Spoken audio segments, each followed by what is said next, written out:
Ngasi numida wairam phongkhiba kangla paudigi maru oiba pau khara khangasaraka miyamda khudo tamjage Chandel da Manipur Police ki Convoy amada Kuki singna mob attack chathakhre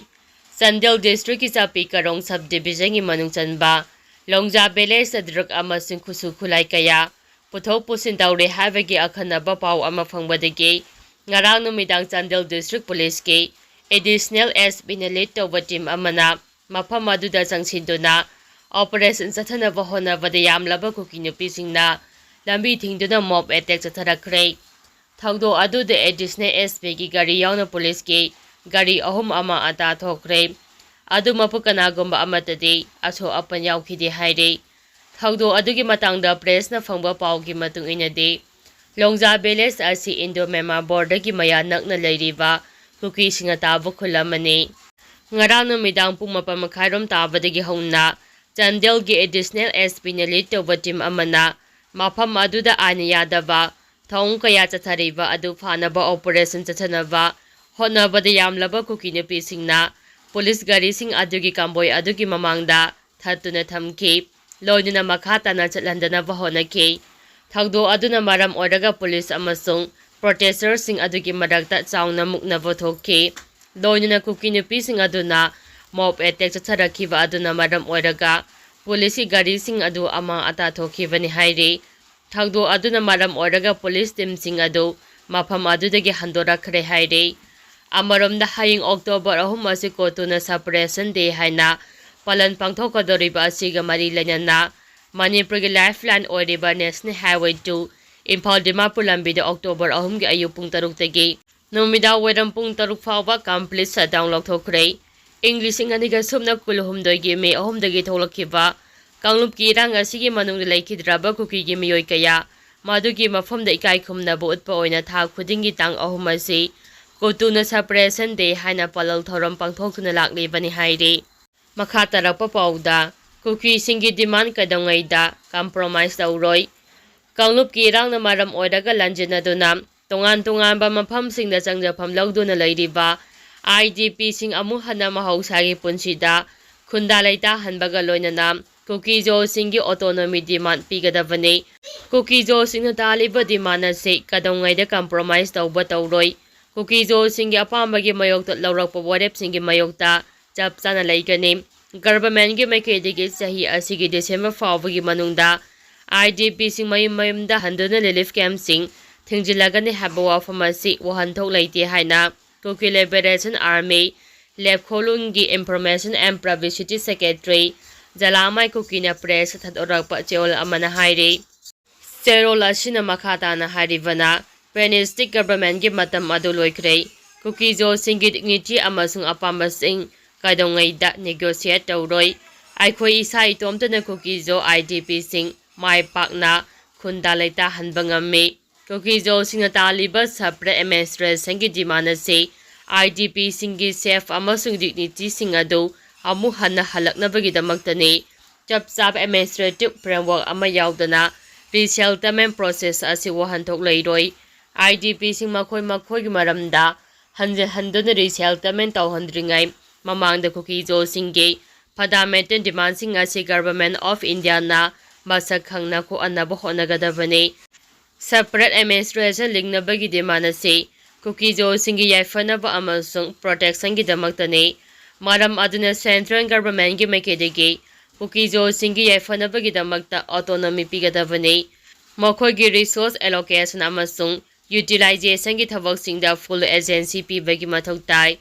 maram aduna government gi makedegi hiram masigi matangda mathau taba support pigadabani makhoi gi oiba wafam singda kanagomba amatana khuthingjimba tawdana manage tawhangadabani haire makha tarakpa pauda lupa lakh 10 gi ransom gi demand fakhiba ani police na rescue tawkhre chenaba fare lupa lakh 10 gi ransom gi demand ga mari lenana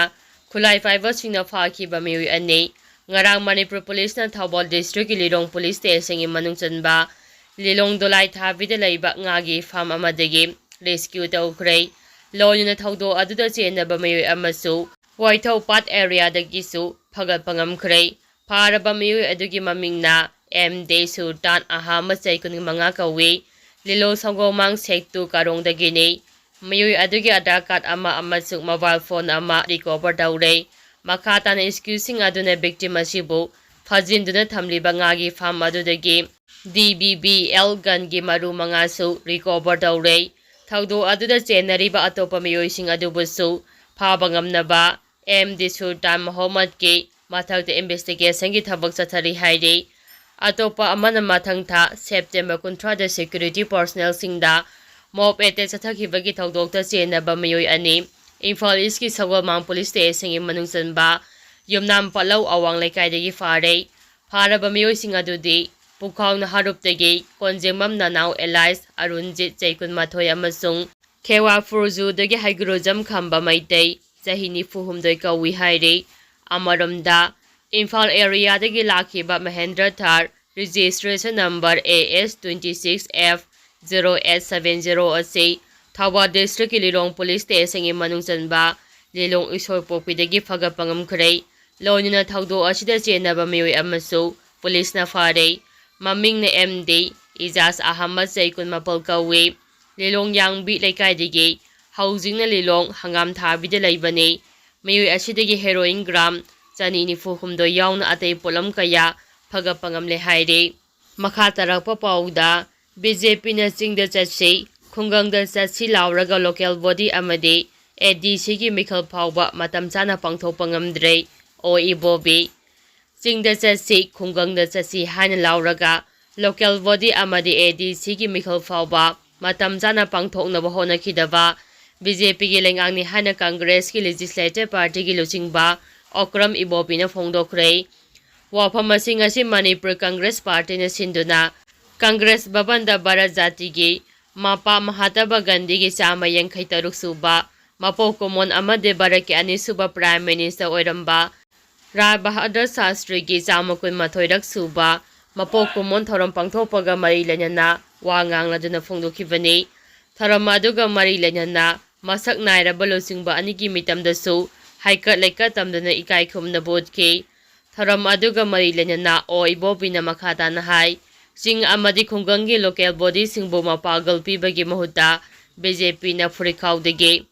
Pothokpa miyoisingna thaupo halamba adu sanaba yaroi tha taruki manungda mikhal pangthoknaba High Court na order thokiba laikre adum oinama Supreme Court amadi High Court ki wa ase BJP na chatnaribra sanadrabra haibangamde Malayam gi ona khulagi lamjal tanarakliba asida Mahatma Gandhi na pamjaramba amade thajaramba non-violence ki wakhalol asina tangdu laitaba amade nungsi chanaba malem ama purakpa ngamgani haiba wakhalol malem gi masak naiba luchingba singna phongdokna rakle mahang na hai amaramda jati gi mapa Mahatma Gandhi gi mapok numit asibu leiba asigi oina National Cleanliness Day haina thoram kaya pangthoknare masimangna fata hauti amot akai singdokpa adokhagnate wakhalda leiba fatabasing achumba amade asengba lambida changsimba haiba mahaki wakhalol aduda aikhoi khudimangna tung inba changi haiki